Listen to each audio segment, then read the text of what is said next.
We're in a position to take hold of this whole new facility and use it to our best ability.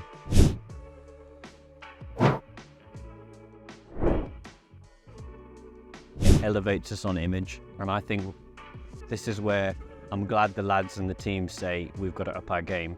Yeah, because we now have the ability to get even better customers, better quality customers, because we've got the image already.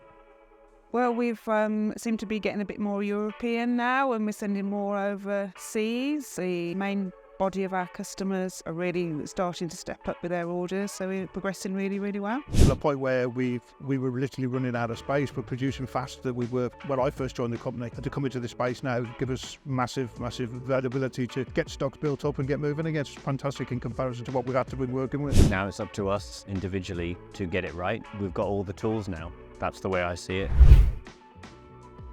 It helps us out that much more, and see all the other doors that we can take stuff out. We're used to the old fashion, one door for everything comes in and comes out. It's just, it's hard. It is hard work. We get through, but seeing stuff like this is going to make our life easier as well.